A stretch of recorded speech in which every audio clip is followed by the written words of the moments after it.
In 2002, at the Fort Lauderdale Boat Show, three friends introduced a strange-looking shoe.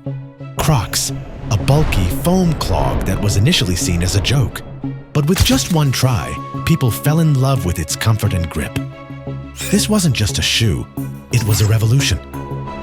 Scott Siemens, a product developer, discovered these resin clogs during a trip to Canada. George Boder, a successful entrepreneur, and Lyndon Hansen, a struggling marketer, joined forces to bring this idea to life. At the boat show, they literally threw the shoes at people, saying, "Just try them on." The result? The shoes sold out immediately. Today, Crocs are everywhere, from luxury runways to Hollywood, a billion-dollar story that celebrates not just comfort, but individuality.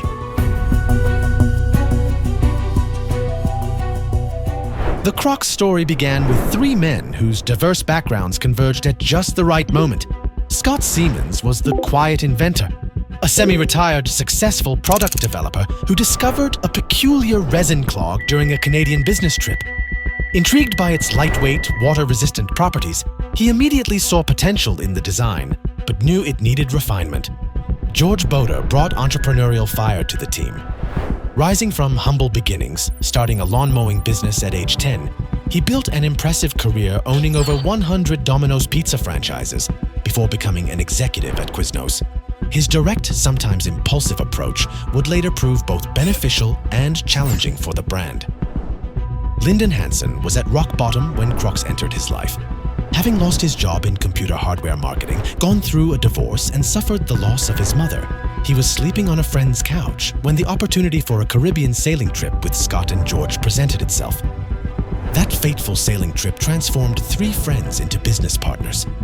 Scott brought along his newfound resin clogs, which George and Lyndon initially mocked for their unappealing, bulky appearance. But after wearing them on deck for a few hours, their skepticism melted away. The shoes offered unparalleled comfort, excellent grip on slippery surfaces, and effortlessly molded to their feet. By journey's end, they weren't just convinced, they were committed to bringing these unusual shoes to market. They pooled their complementary strengths. Scott refined the design by adding a functional backstrap. George provided substantial financial backing, and Lyndon contributed marketing expertise. In 2002, Crocs was born, named for the amphibious reptile that thrives in both water and land, much like their versatile footwear. The trio debuted their creation at the 2002 Fort Lauderdale Boat Show with an unconventional sales tactic, literally throwing shoes at passers-by, inviting them to just try them on. The gamble paid off spectacularly. While the shoes' unusual appearance attracted curious glances, it was their extraordinary comfort that won converts. Their initial stock of 200 pairs sold out completely. This early success helped them recognize that Crocs had appeal far beyond the boating community. Healthcare professionals, chefs, and others who spend long hours on their feet quickly became devoted customers. Word of mouth drove explosive growth, with 76,000 pairs sold by 2003. A pivotal strategic move came in 2004 when Crocs acquired Foam Creations, the company that produced their proprietary Croslite foam material. This acquisition secured exclusive control over their key technology and eliminated potential competition. The company's growth continued to accelerate, with revenue skyrocketing 226% between 2005 and 2006 to over $18 million. Their unique distribution model, allowing retailers to order in small quantities and restock as needed, helped ensure widespread availability with minimal risk to sellers. In 2006, Crocs went public in what became the largest IPO in footwear history, raising $239 million. By year's end, the shoes were selling in over 90 countries, and the stock price reached an all-time high of $69 per share. The company forged strategic partnerships with major franchises like Disney and the NBA, creating themed designs that expanded their appeal to children and sports fans.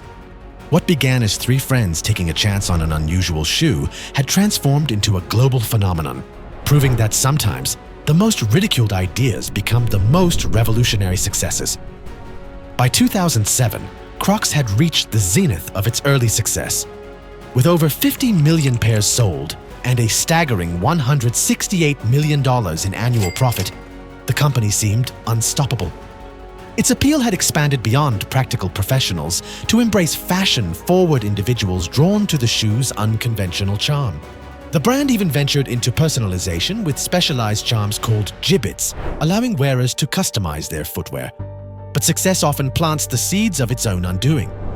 Eager to capitalize on their momentum, Crocs aggressively expanded into new products and markets, a strategy that would soon backfire dramatically.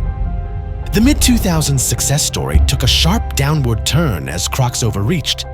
What began as an innovative company with a single, beloved product spiraled into a sprawling enterprise with over 5,000 different stock-keeping units, sandals, boots, sneakers, and accessories that diluted the brand's core appeal and failed to resonate with consumers.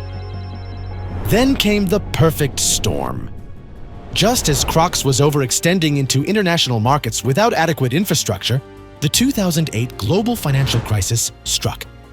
Consumer spending plummeted, leaving the company with warehouses filled with 2 years' worth of unsold inventory. The once soaring stock that had peaked at $69 per share crashed to just over $1. Legal troubles compounded these financial woes. A 2008 lawsuit alleged patent violations related to Crocs-like material, while competitors flooded the market with imitations. Some critics even accused Crocs itself of copying earlier Italian designs, further undermining its reputation. Teetering on the edge of bankruptcy, Crocs faced an existential crisis. Drastic measures were needed for survival. Under new leadership, Crocs embarked on a comprehensive turnaround strategy. The company closed underperforming stores, dramatically reducing its global retail footprint. It ruthlessly pruned its product offerings by 80%, returning to the core clog designs that had originally driven its success. Inventory management was overhauled with a more flexible restocking model to better align supply with demand. The human cost was significant. Over 2,000 employees lost their jobs during this period. It was a painful but necessary step to ensure the company's survival. Despite these efforts, recovery wasn't immediate. Public perception had soured, with many dismissing Crocs as a passing fad. Investors remained skeptical, and the brand faced an uphill battle to reclaim its market position. In a stroke of strategic brilliance, Crocs transformed its greatest perceived weakness into its defining strength. Rather than trying to appeal to everyone, the company embraced its divisive reputation with the self-aware tagline, "Come as you are." Meanwhile, the fashion world was undergoing its own transformation.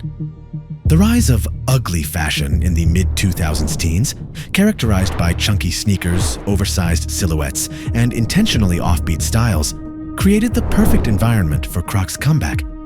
What had once been mocked suddenly became trendy as luxury brands like Balenciaga and Gucci embraced unconventional designs.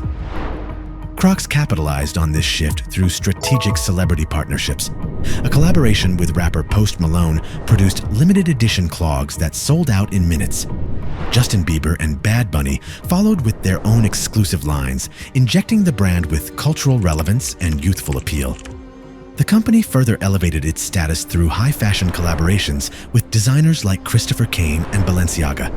The sight of Crocs on luxury runways transformed skeptics into believers and repositioned the brand as both practical and stylish. Digital marketing became another cornerstone of Crocs' revival. The company leveraged social media platforms like Instagram and TikTok, where influencers and everyday users shared images of their customized Crocs. This user-generated content amplified the brand's reach, particularly among younger consumers who embraced personalization through gibbets charms. The COVID-19 pandemic provided an unexpected catalyst for Crocs' resurgence. As remote work became the norm and people prioritized comfort over formality, the brand's lightweight, cushioned design perfectly suited the new reality. Healthcare workers, already among Crocs' most loyal customers, turned to the shoes in unprecedented numbers during their grueling shifts. Recognizing this opportunity for goodwill, Crocs launched its Free Pair for Healthcare initiative, donating over 910,000 pairs to frontline workers during the crisis. This combination of practical appeal, cultural relevance, and corporate responsibility propelled Crocs to record-breaking success. By 2021, revenue surpassed $2.3 billion, nearly double its 2019 earnings. The following year, the company achieved a remarkable $3.6 billion in revenue, cementing one of the most dramatic comebacks in fashion history. Today, Crocs operates in over 90 countries, with international sales accounting for nearly 40% of total revenue. The brand has successfully expanded into markets like China while maintaining strong growth in North America and Europe. From humble beginnings to global phenomenon, the Crocs story illustrates how a company can transform rejection into advantage, crisis into opportunity, and divisiveness into distinction, proving that sometimes the most unlikely products create the most extraordinary success stories.